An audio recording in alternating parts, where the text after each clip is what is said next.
Just before we commence, I might ask if anybody has a mobile phone, if you could turn it off or put it onto silent, please.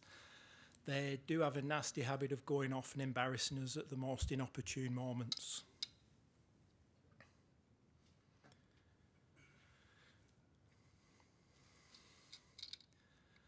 There is a place that we call memory, a province by itself, which though unseen is home and haven to the heart. And there, in peace and beauty waiting, are those with whom we shared our yesterdays. On behalf of Janet's family, I would like to thank you all for your attendance here today.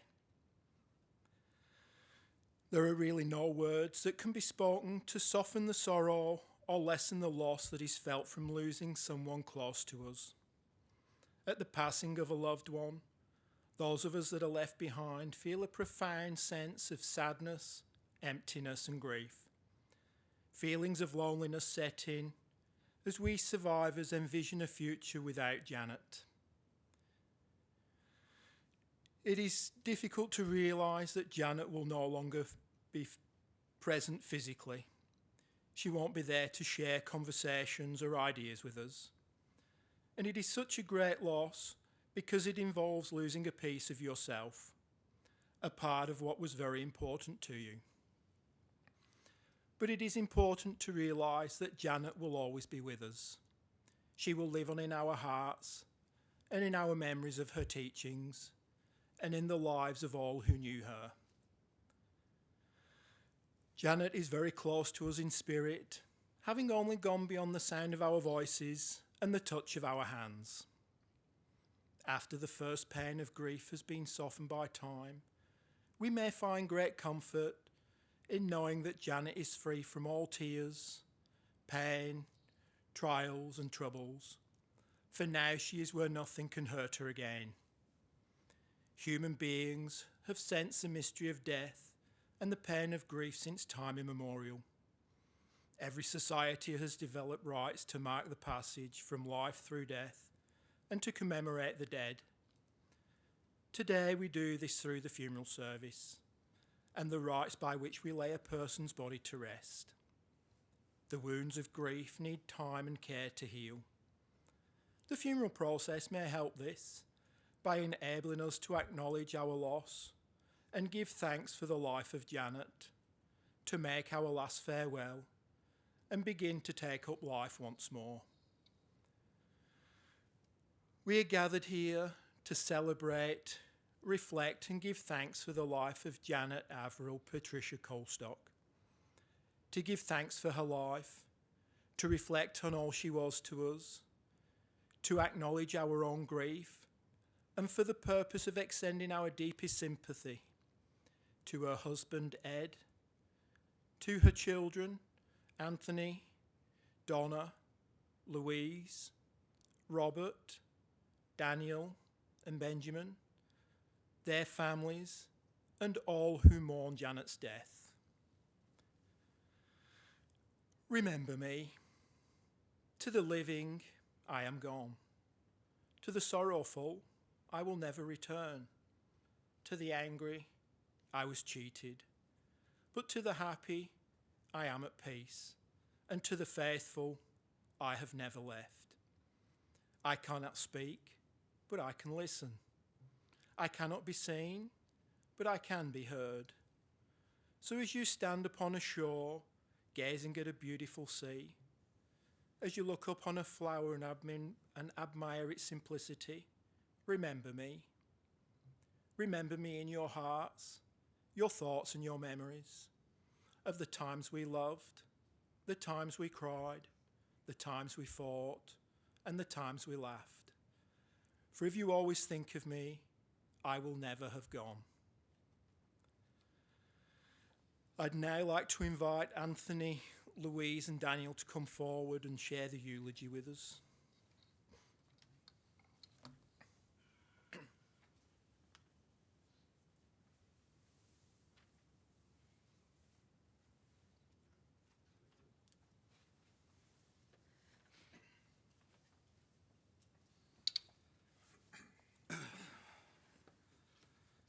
We're here today to celebrate the life of our mother, Janet Avril Patricia Coulstock.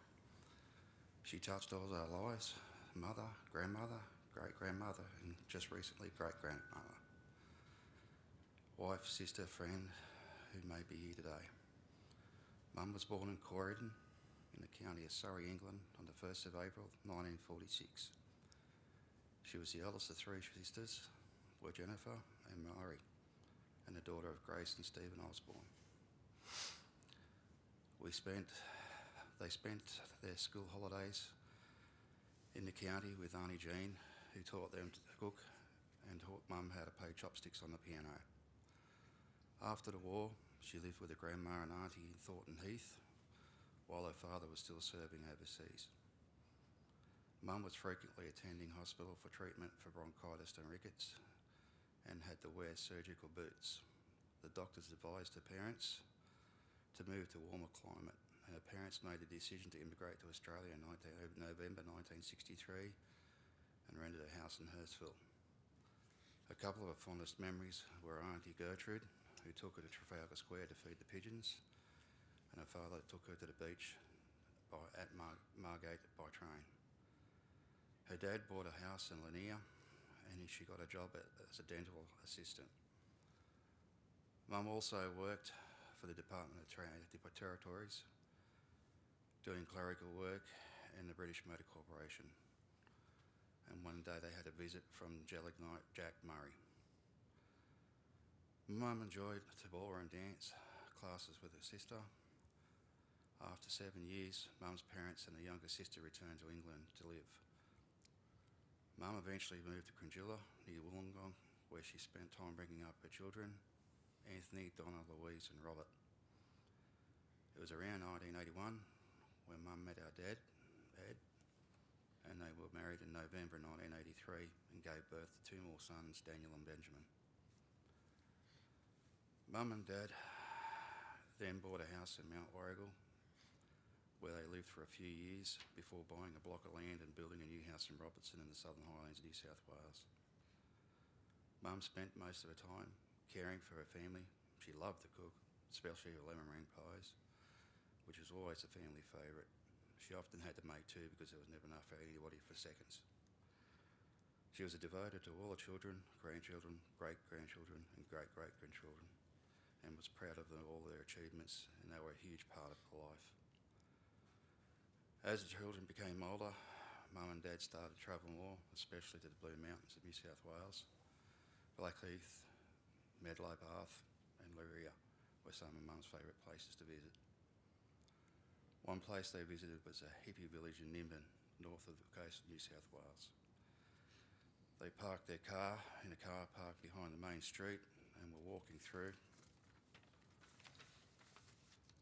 the laneway to the shops, and a young bloke approached them and asked if they'd like a fresh smoke, which was marijuana.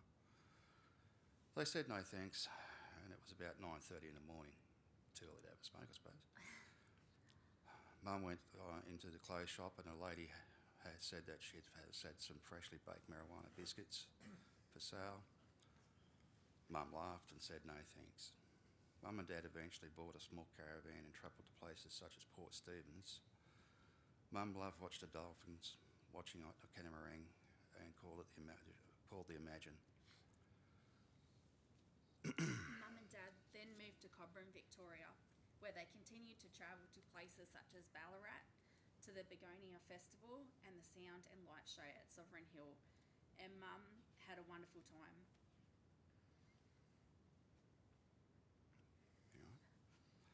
Mum was diagnosed with Parkinson's disease in 2010, and despite this, Mum still travelled when she was able. One of her highlights was in July 2008 going to see the Phantom of the Opera at the Lyric Theatre in Sydney. Mum also loved to be near the Murray River, and in December 2011 she went on a week-long cruise down the Murray Princess paddle steamer. Mum then went and resided at Finley Nursing Home in October 2016 due to her worsening health. Mum had some happy times in the nursing home, including participating in slot car racing, skittles, and attending concerts and special events that were put on by the nursing home.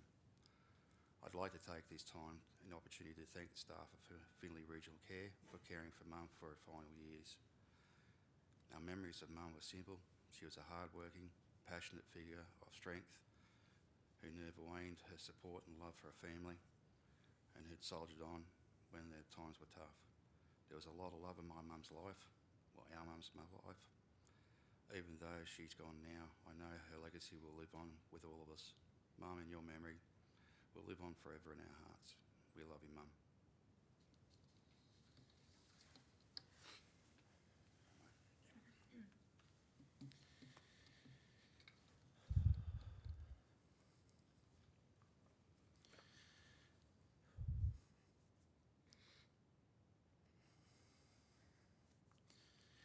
The loss of a parent is something that most of us will likely have to encounter at some point in our lives. And although Mum's passing was not unexpected, and we may think that we're prepared for the news when it comes, nothing really prepares us for that call.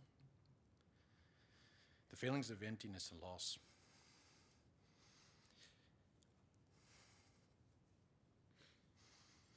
are difficult to describe. We should remember her in the way that she would want us to remember her and her amazing life that she's had. From the moment we knew that Mum was sick, Dad's worked his very hardest to make sure that she wanted for nothing. Taking care of Mum at home became a full-time duty, and it must have been a very difficult road for our father. And it should be mentioned that what a fantastic job that he's done with that. Eventually she was taken into the care of Finley Regional Care. Their amazing staff went above and beyond for her. I'd like to thank them, and especially the staff of Cluster 2 and all the RNs and the volunteers and the activity staff. You've all done an amazing job over the 5.5 years of Mum's residence there. We now say goodbye to Mum. She'll always be at home on the beautiful Murray River that she loves so dearly. Thank you all for your attendance today.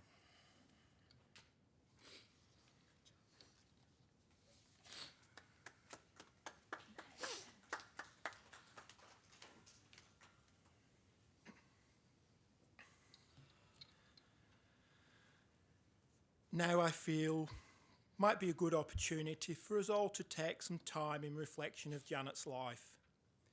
You may choose this time to pray, or you may wish to recall those special memories that you have of her, remembering the pleasures she shared, her smile, her strength, the good times and the difficult. Do so, however, in thanksgiving of the life that she shared with you all.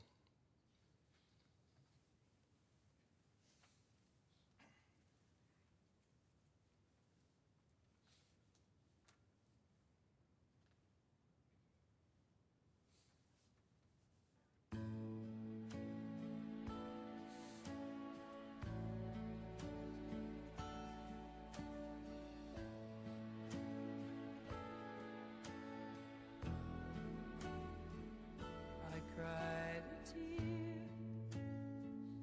you wiped it dry. I was confused, you cleared my mind. I sold my soul, you bought it back for me and held me up and gave me dignity. Somehow you needed me. You gave me strength to stand alone again, to face the world out on my own.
The tide recedes, but leaves behind bright seashells in the sand.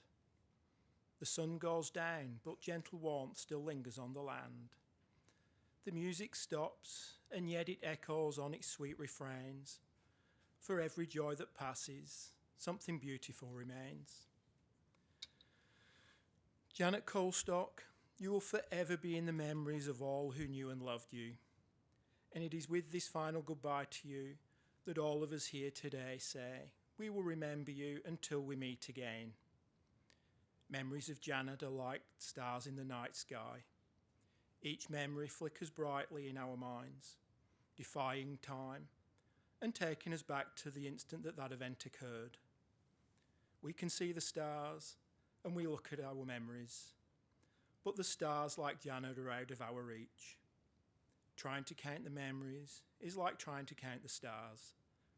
There will always be one more memory to relive and one more star to count.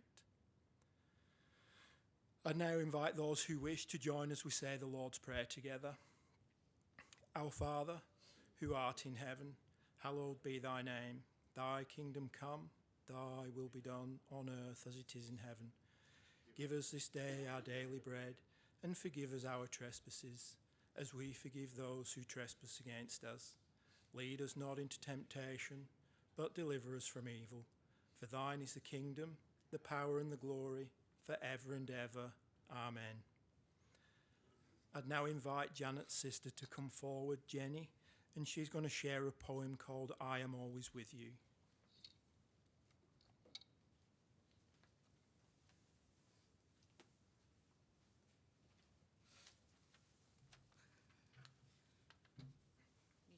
You saying I'm short? It's vertically challenged. Firstly, I'd like to say to you, Ed, on behalf of Murray and myself, thank you for your love, care and devotion to my beautiful sister.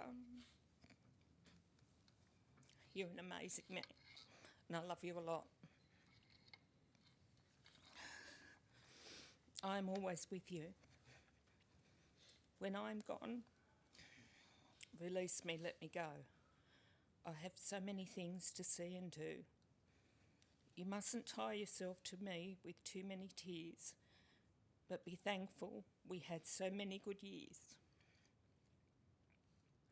I gave you my love, and you can only guess how much you've given me in happiness. I thank you for the love that you have shown, but now it's time I travelled on alone.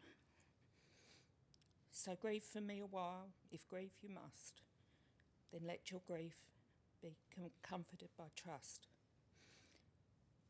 that it is only for a while that we must part, so treasure the memories within your heart. I won't be far away, for life goes on, and if you need me, call and I will come. Though you can't see or touch me, I will be near. And if you listen with your heart, you'll hear all my love around you, soft and clear. And then when you come this way alone, I'll greet you with a smile and welcome home.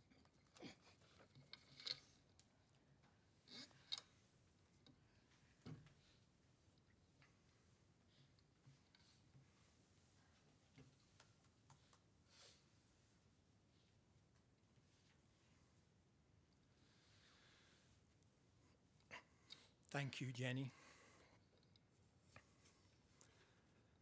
The final parting is bound to bring sorrow and heartache whenever the ties of love and friendship are involved. Take comfort, however, in the knowledge that nothing can take away the joy and the good times that you shared with Janet, and nothing can possibly affect the happiness and experiences that Janet herself had with you. What has been forever. The past, with all its meaning, is sacred and secure.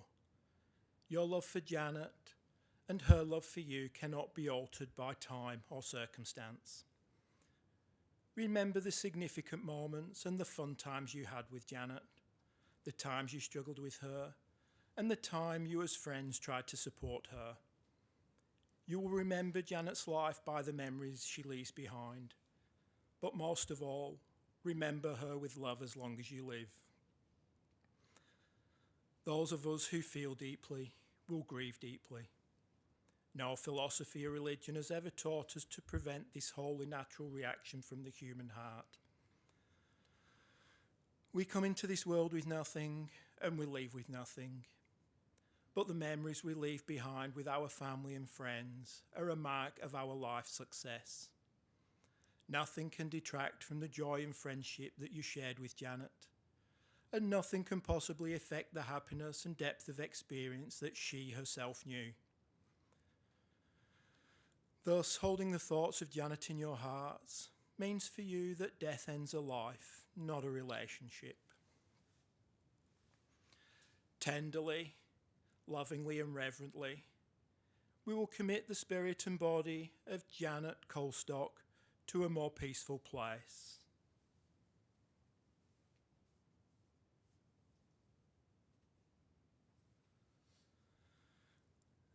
We give thanks for your life and for your years of love, friendship, and your memories. Thank you, Janet. Thank you for the good times. Thank you for your hard work. Thank you for your love and laughter. And thank you for being you. You leave this world a richer place than when you found it. And with a great respect, we bid you a final farewell. Janet, you have left behind a lasting, loving memories of your life with us all, and may you rest peacefully. Loving wife, mother, daughter, sister, and friend. It will never be goodbye. If I should go tomorrow, it would never be goodbye, for I have left my heart with you, so don't you ever cry. The love that's deep within me shall reach you from the stars, and you'll feel it from the heavens, and it will heal all your scars. Let us now leave Janet in peace, and with respect, let us bid her farewell. Thinking of Janet, let us leave this place in quietness of spirit, and live with concern and affection one for another. If you who knew Janet can profit from her example, and if you can learn something from her character and good deeds, and if each of you try to live a little better and more generously for having known Janet, then it'll give continuing purpose to her life, and it will be an everlasting memorial to her. On behalf of Ed and all Janet's family, thank you for your presence and support here today.